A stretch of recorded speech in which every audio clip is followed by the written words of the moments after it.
This is a series for financial advisors. We offer easy-to-implement marketing and practice management advice. This is the Stephen and Kevin Show.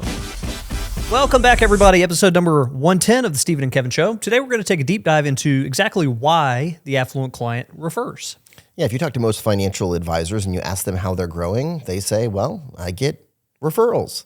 Well, is that something that you can influence? Is it something you can change? We're going to dive into some of that psychology today. We're also going to give you some tips on ways to hopefully influence it. Yeah, absolutely. And the first step of influencing it is understanding why that behavior happens. How can we reinforce it in a really positive way?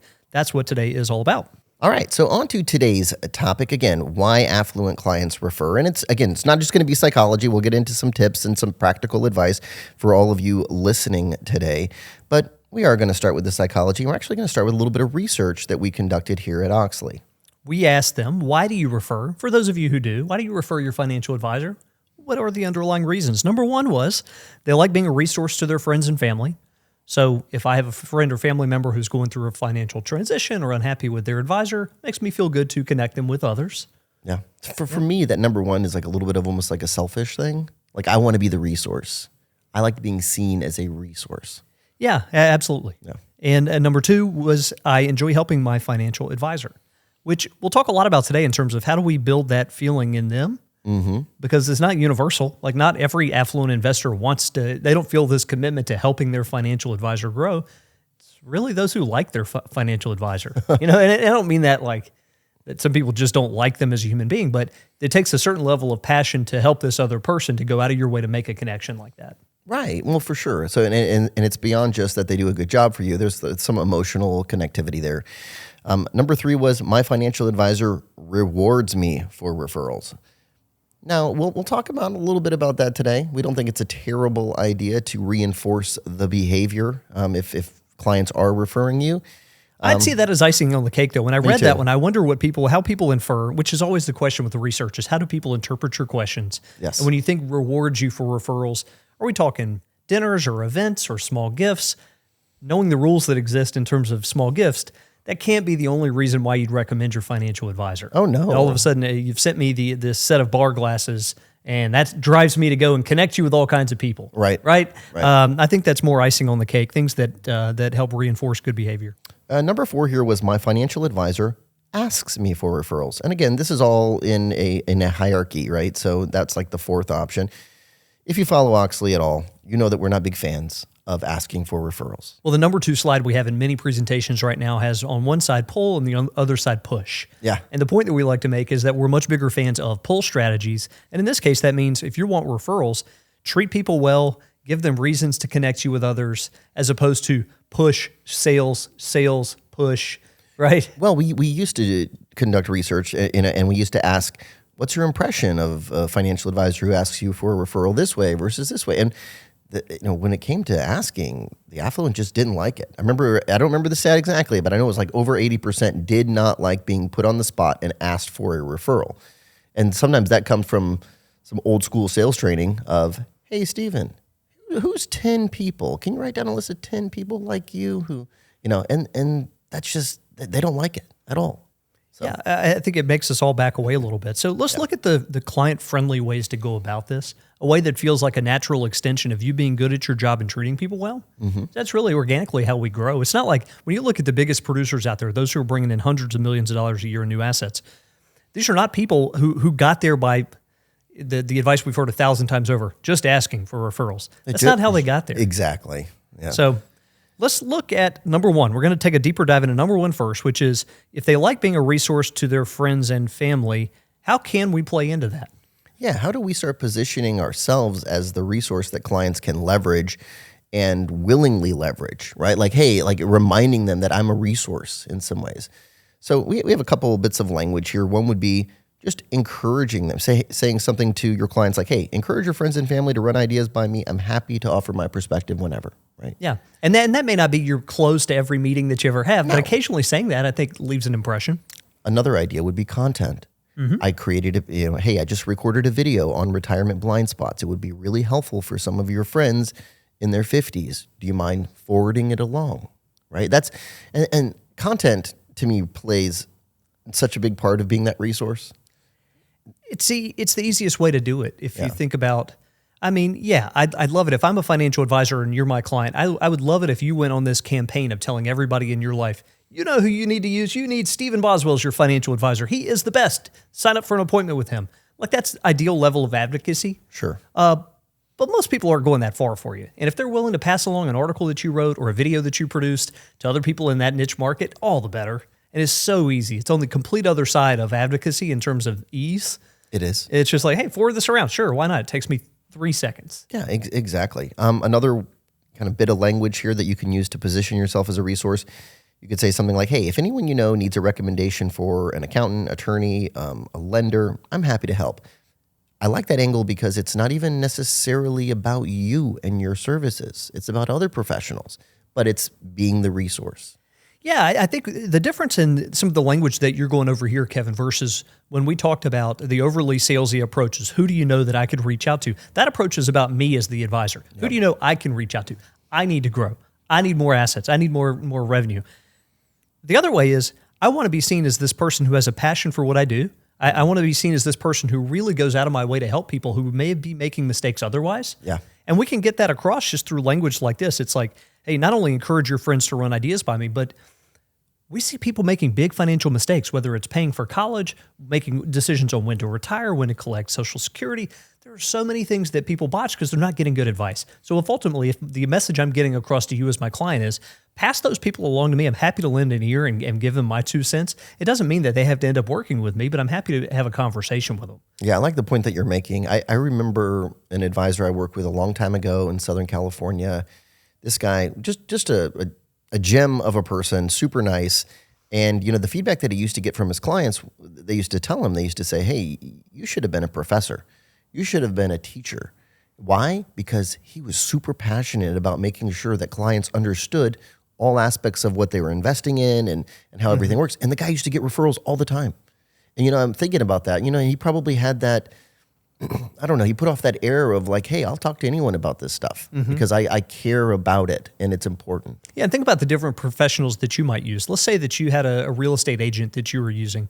You can tell right away if that's a person who's trying to put you in the quickest sale possible to get you moving so they can collect some commission versus somebody who would objectively look at it and say, I don't think this is the right house for you. Right. You can tell those kind of things from afar. Yeah. So we want that impression when it comes to helping other people in their life. First of all, we want to be vocal in telling them that we're here for that. Yeah.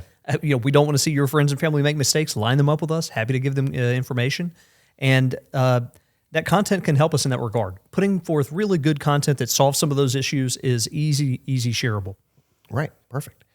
Let's talk about number 2, right? So number 2 is I enjoy helping my financial advisor.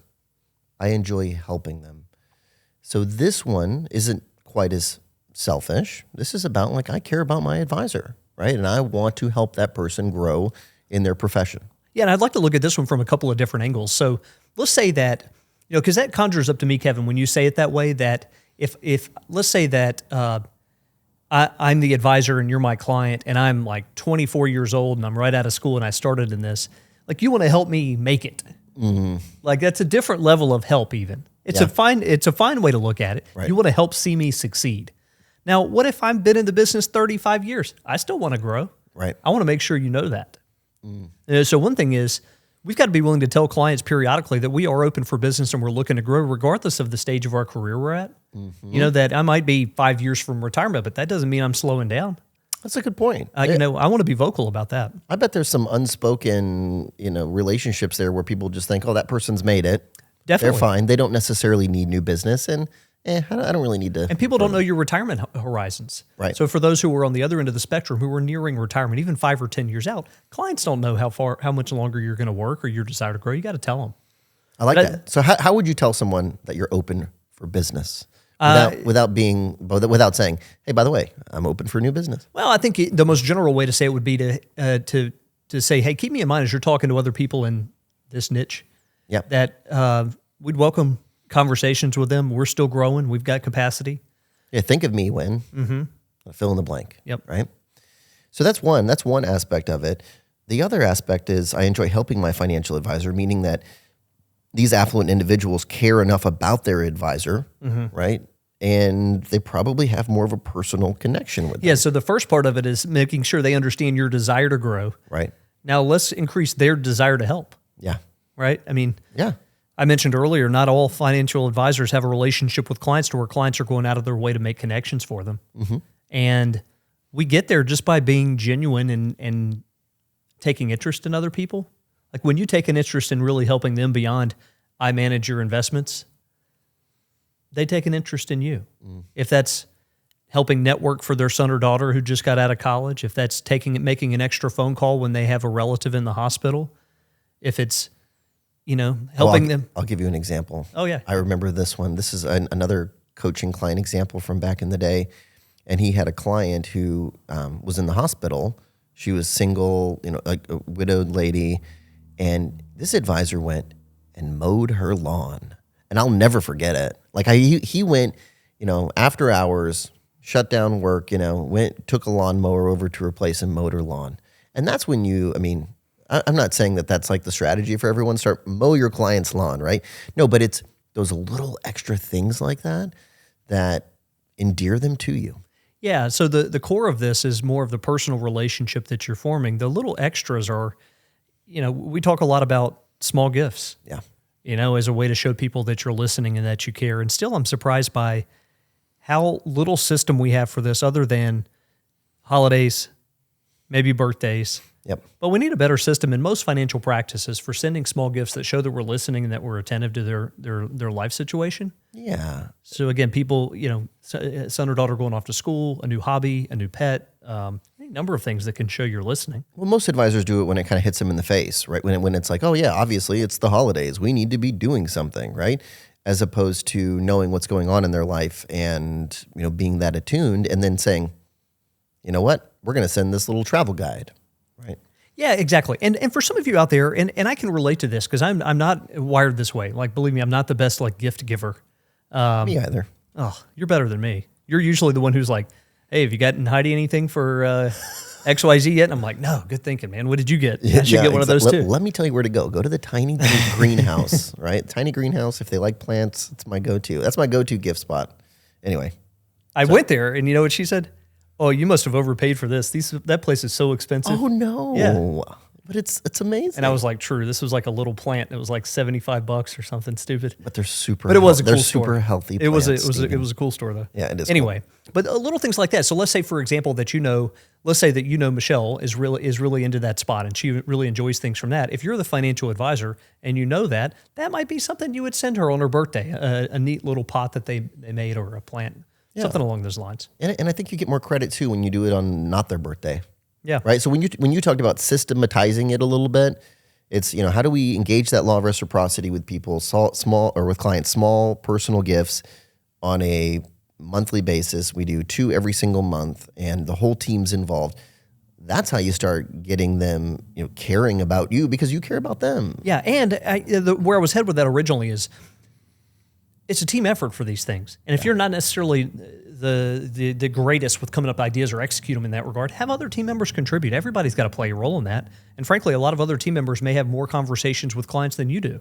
So when you empower them to be able to send gifts, send handwritten notes to remind you of those things, everybody wins. They do. So they feel better about the service you're delivering as a group to your clients, and the clients feel better about that experience. I'll give you a coaching tip here. So if you want to implement surprise and delight within your practice, the first thing that you should do is surprise and delight your team members, right? Like surprise and delight each of them so that they feel like, wow, and they get the concept, right? Then they want to take it and they want to run with it. The other side of it is just getting more social as well. Like if I have a personal connection with you, Stephen, you want to help me more, right? You feel that connection. So little lunches from time to time. What about client events? Client events, social media interaction, text messages. I mean, think about the relationship you have with some good friends of yours and how you interact. Maybe you send an article or a meme to each other every now and then. Yep. Maybe, you grab a beer after work. Maybe, that's the same kind of thing that we're trying to replicate with clients, even in maybe a slightly more buttoned down fashion. Sure. But that's the kind of thing that we're trying to replicate across our top 25 clients, if not a little bit beyond that, but in a measured, planned way. And that's the key. Like we do this stuff when it just kind of happens and it's like serendipitous and oh my gosh, yeah, like we should grab a beer. It works out, as opposed to saying, I do one social lunch with a client every single week. Like as opposed to putting the structure behind it and knowing that over time that will build and deepen relationships from a loyalty standpoint, but also from referrals. Yeah, and I mean, to get back to the original point here, if we're analyzing why people refer, if they refer you more because they like you and they want to see you grow as a professional, we can build on that week by week, month by month, year by year, by little things, showing that we care about them as a person, being inquisitive, taking them to lunch, client events, gifts, all the things that have been around for a long, long time, but we're not doing enough of as an industry. Mm-hmm. Now, in terms of analyzing their psyche, Kevin, we covered the top two.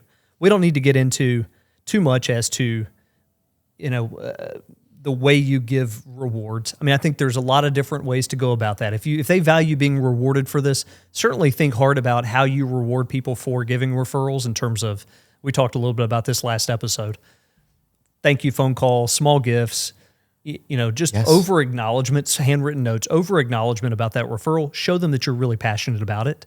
But I want to spend a little bit of time today talking about reasons why a client might not refer. Like when we study an advisory practice that's getting no referrals, and we get that sometimes, it's easy to say like, oh, everybody's getting referrals in some way. Not everybody. No, they're not. No, there's some groups who are 100% stagnant, if not taking steps backwards because they're losing clients and not gaining them back. There is something broken in those models. Oh, definitely. There's a fly in the ointment. And when you ask those people, like I think about a couple of clients who I won't name. You're welcome.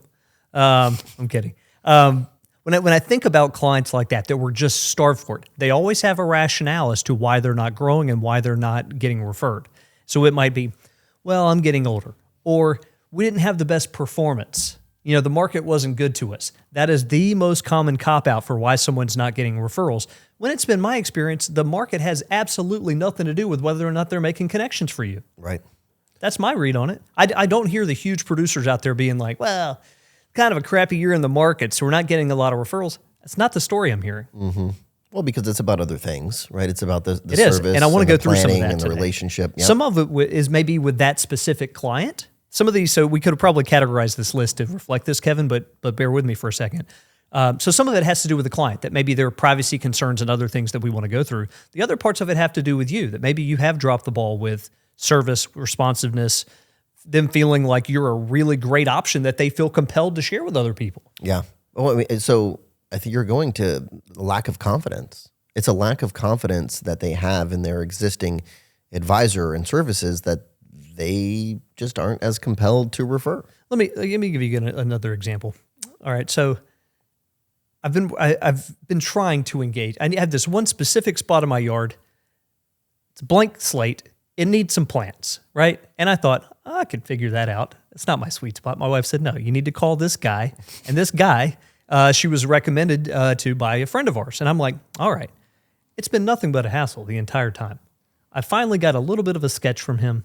It's just drawn out over weeks. Oh, the process with this guy has been a hassle. Yes. And it's driving me insane. Now, ultimately, I'm going to pay him for this design. We'll move on from it. I'll never use him again.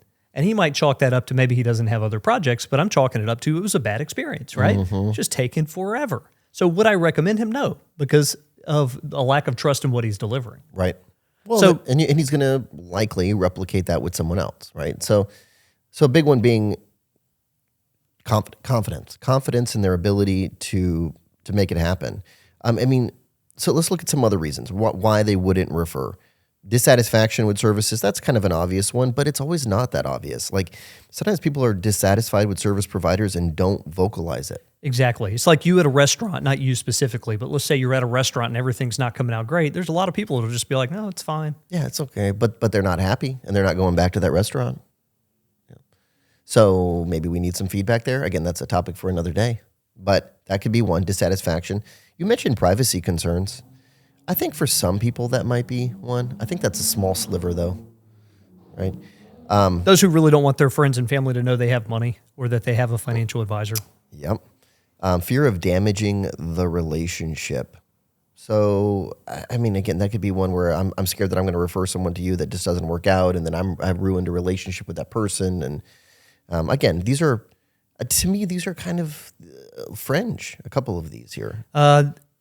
Fears about overextending the advisor. I've heard this one before coming from advisory boards that an advisor would pull together. And he had clients saying, we kind of like the level of service you're providing us. If you keep growing, maybe that goes away. Ooh, that's tough. That's tough to hear.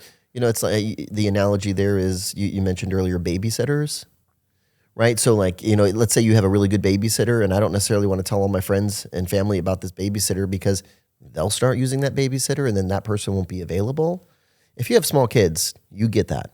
100%. Yeah. There's a certain level of paranoia there that all of a sudden we want to have a date night and date night sitter is over at our neighbor's house. It's relatable. Lack of a formal referral process. Now, I think formal is maybe a little strong there, but if I'm as a client, let's say I'm the client and you're the advisor, and I don't really know how to make connections for you, I don't really know who you're looking for, that little bit of hesitation might be enough to stop me, as opposed to if we've had conversations over the years to where you're like, hey, Stephen, we work with physicians, you're our sweet spot. We welcome a conversation with anybody in your life who you think would be a fit for us, especially physicians.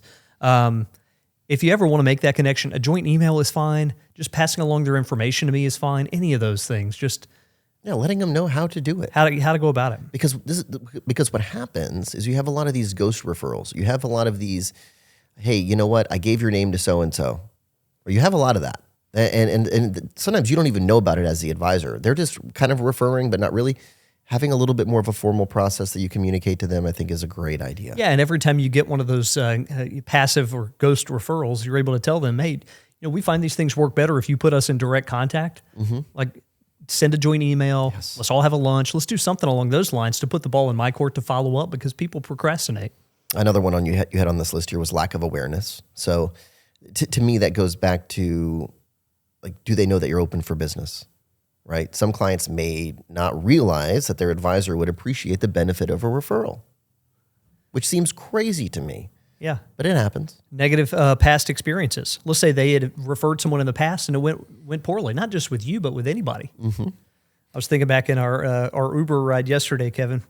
Because we were in Tampa. Yep. Yeah, and we were in our Uber ride, and all of the 3 minutes it takes to get to our destination, we were getting into. The guy was listening to the Breakfast Club, on the radio, and I was like, "That's the guy that's like getting in trouble because he recommended this other guy and this real estate scam." And anyway, not all these things are that egregious, but if you've referred someone in the past and it went poorly, you might not do it again. Right. Let's end today's session with some ways to coach clients on how to give you better referrals. Yeah. So let's say, like, for example, let's say you want to go on a campaign right now. You want to finish this year strong and you want to incentivize more referrals. What would you do? Yeah. I mean, I think the first thing that I would do is I would look at the social component. I would take a look at clients, especially my top, let's say 20, 25 clients. And I would think, what kind of relationship do I have with these people? And is it just business? Is it business and social? And thinking, what are little things that I can do to get more social with them? So it could be the social lunch, which sounds like the most basic dumb bum advice ever, but little things like that can make a big difference. I'd also think about surprise and delight, small thoughtful gifts with them, which I do think is almost like, I remember an advisor I worked with years ago who said, Kevin, I built my business through seminars. If I just start taking clients to lunch, I don't know these clients and it's going to be really awkward. I was like, well, let's baby step into that. Let's do some small, thoughtful gifts, some little things like that. Let's start kind of easing into it. But I would take a look at the relationship I have on a personal level with them, and that would be like step one for me. Yeah, and I think to piggyback off that, so step two to me would be to get more out of your existing appointments in terms of referral discussions. So if you've already got certain things on your calendar in the coming weeks before the end of the year, are you able to actively think about conversations in advance, to where in advance you're already thinking, Kevin's coming in, Kevin's a business owner, I want to talk to him about business owner friends of his and just express my desire to get in front of them at some point. Right. Maybe that's it. But I'm trying to get more out of each appointment. Maybe it is that I want to find out who some of these business owners are that Kevin spends time with. I'm going to be asking him about his recent golf trip. I'm going to be asking him about the board that he sits on. I'm going to be inquisitive. I'm going to get more out of every appointment. I like that. The third one, which I was going to say last, but then you might have another one, is knowing that when people give referrals, they like to give a little bit of context. That a lot of times, it's very rare that I refer someone to you, Stephen, and let's say I had a yard guy, and I would just say, hey, use John Smith. he's great, right? I would say use John Smith. You know what he did? You should take a look at what he did in my yard. Or did you know that he's been doing this for 30 something years and blah, blah, blah. Like, or it's a family business. Like they give context typically. So I want you to think about when your clients are out talking about you to other people, what's the context that they're giving? Do they know why you got in the business? Do they know a little bit of your background, your story? Do they know what sets you apart and makes you different? And because they are giving something. They're not just saying use, Stephen Boswell is a great advisor, right? They're providing more information. And I want you to think about what that information is and then how we can persuade that. Yeah, absolutely. And you can think about any of these strategies in which are going to be really positively correlated with referrals. So if you made the case that we're going to measure a few of these things between now and the end of the year, and you said we're going to measure lunches, dinners, events, small gifts, handwritten notes, birthday calls, whatever, you make a list, right? Sure. They're not complicated. But if you're going to measure those, and if all those numbers went up between now and the end of the year, you would get more referrals than you would otherwise. Yeah. No doubt about it. I think you can also measure those conversations that you're mentioning during your client meetings, like open for business conversations, about my background. Hey, did I ever tell you why I got in the business, right? Those are small conversations that are pretty easy to have, but over time they will compound. Can I throw in one bonus? Oh yeah, let's do it. Let's think about ways that you can connect other people. Many of your clients may be business owners, they may be in sales, they may be other professionals. As part of that campaign, maybe it's the number of outbound referrals that you're able to give between now and end of year. Can we measure that? Oh, I like that. So maybe if let's say, Kevin, that you are, you're a business owner in some line of business, right? Say I own an HVAC company. Let's say you own an HVAC company. I might go to you and say, as your advisor, I might say, hey, I was thinking about you. I'm sure you've got a great network in the area, but if there's any way I can help you in meeting certain people that would be beneficial to you, I know the CEO of the local hospital. I'm in pretty tight with a few of the local insurance agents who might send you business. Like, let's brainstorm at some point because I'm happy to play a role in that. Yeah, I love it. We could even say let's look at each other's LinkedIn profiles or take a look. There's ways to go about it, but that's engaging the law of reciprocity. And think through that dynamic for a second. You as the HVAC company owner, if I'm going out of my way to connect you with insurance agents, people in businesses that could have big systems that are expensive, what is the most natural possible thing you would do in return? Yeah. Hey, I need to return the favor. I got to put you in front of a few people. 100%. Right?